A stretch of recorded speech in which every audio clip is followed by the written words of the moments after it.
शहरात एका व्यापाऱ्याच्या पत्नीच्या हत्येची धक्कादायक घटना समोर आली आहे। पतीसोबत कारमधून जाताना पत्नीला गोळी मारण्यात आली। त्यानंतर हे प्रकरण पोलिसांकडे गेले। मात्र आता तपासात ज्या गोष्टी समोर येत आहेत हे पाहून पोलिसही हैराण झालेत। तपासात एका खुनासाठी 3 सुपारी दिल्याचं पुढे आले आहे। यातील तिसरी सुपारी देणाऱ्या व्यक्तीचं सत्य जेव्हा उघड झालं तेव्हा प्रत्येक जण अचंबित झाला। 28 मार्चच्या रात्री 10 वाजता जमशेदपूरपासून 17 किलोमीटर अंतरावर हायवेवर ही गोळीबाराची घटना घडली होती।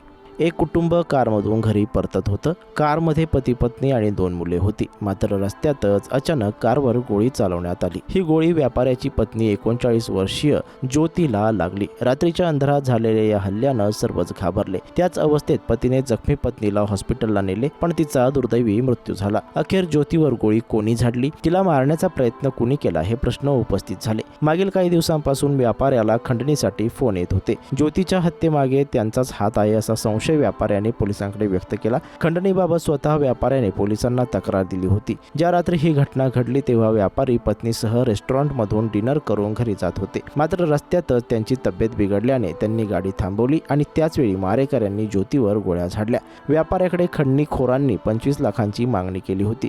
पतीने सांगितले की हल्लेखोर कसे आले, त्यांनी गोळी चालवल्यानंतर पसार झाले हे कळाले नाही, ते कुठल्या वाहनाने आले हे देखील गडबडीत पाहिले नाही असं व्यापाऱ्याने पोलिसांना सांगितले। मात्र ज्योतीच्या घरच्यांनी वेगळाच संशय व्यक्त केला। ते व्यापारी जावयावर नाराज होते। त्याआधीही व्यापाऱ्याने गळा दाबून त्यांची मुलगी म्हणजे ज्योतीला मारण्याचा प्रयत्न केला होता। या दोघांमध्ये चांगले संबंध नव्हते असा दावा व्यापाऱ्याच्या सासऱ्यांनी केला। सासरच्यांचा दावा, व्यापाऱ्याचा जबाब, यामुळे पोलिसांनी सखोल चौकशी सुरू केली। तेव्हा तपासात व्यापारी रवी अग्रवाल बाबत नवी माहिती पुढे आली। या प्रकरणात खंडणी नव्हे तर पतीनेच पत्नी ज्योतीच्या हत्येचा कट रचला। त्यासाठी मारेकरांना 16 लाख रुपये सुपारी दिली होती। सुपारी देऊन पतीने शहराबाहेर पत्नीला नेले। तिथे रस्त्यात गाडी उभी केली तेव्हा ज्योतीवर हल्ला झाला। दरम्यान सध्या पोलिसांनी या प्रकरणी आरोपी व्यापारी पती रवी, त्याचा ड्रायव्हर मुकेश मिश्रा, 2 शूटर यांना अटक केली आहे। रवीने याआधीही पत्नीला मारण्याचा प्रयत्न केला होता। या खळबळजनक बातमीनं व्यापारी व रवी अग्रवालचा चेहरा सर्वांसमोर उघड झालाय।